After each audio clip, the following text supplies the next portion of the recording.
ನೋಡಿ ವೀಕ್ಷಕರೇ, ಇವತ್ತು ನಮ್ಮ ಪಶ್ಚಿಮ ಭಾಗದಲ್ಲಿ ಅಂದರೆ ನಂದಿ ಬೆಟ್ಟ, ಇದು ನಂದಿ ಬೆಟ್ಟದ ಚಿಕ್ಕಬಳ್ಳಾಪುರ ಭಾಗ. ನಂದಿ ಬೆಟ್ಟದ ಕಡೆ ಅತಿಯಾದ ಮಳೆ, ಆಲ್ಮೋಸ್ಟ್ ಅಲ್ಲಿ ಬೆಂಗಳೂರವರೆಗೂ ಬೀಳ್ತಾ ಇದೆ ಆ ಮಳೆ.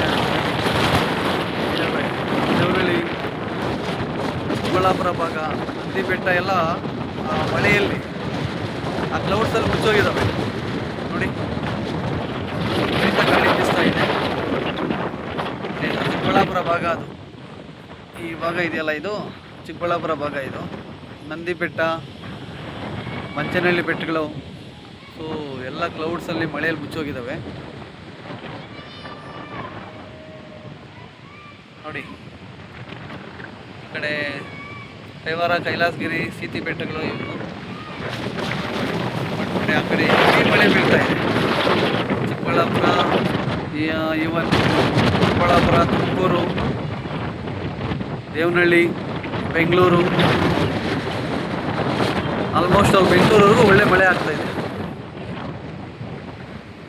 ಏನೇ ಒಂದು ಮಾನ್ಸೂನ್ ಮುಂಗಾರು ಮಳೆ ಸ್ಟಾರ್ಟ್ ಆಗಿ ಆಲ್ಮೋಸ್ಟ್ 3 months ಅಬೌವ್ ಆಗಿದೆ. ಆಲ್ಮೋಸ್ಟ್ 1.5 monthದಿಂದ ನಾವು ಆಕಾಶ ನೋಡಿ ನೋಡಿ ನೋಡಿ ಮಳೆ ಬರಲಿಲ್ಲ. ಸೊ ಈಗೀಗ ಲಾಸ್ಟ್ ವೀಕಿಂದ ಮಳೆ ಆಗ್ತಾಯಿದೆ. ಆದರೂ ನಮ್ಮ ಕೋಲಾರ ಭಾಗದಲ್ಲಿ ಅಷ್ಟು ಹೇಳ್ಕೊಡುವಂಥ ಮಳೆ ಏನಾಗಲಿಲ್ಲ. ಇವತ್ತು ಮಾತ್ರ ಗಾಢವಾದ ಮೋಡ ಕವಿದಿದೆ, ಮಳೆನೂ ಬೀಳ್ತಾ ಇದೆ. ಸೊ ನಮಗೂ ಮಳೆ ಬರೋ ಸಂಭವ ಇದೆ, ನೋಡೋಣ. ನೋಡಿ ನಮ್ಮೂರು ಕೆರೆ ಇದು, ನಮ್ಮೂರು ಕೆರೆ ಇದು.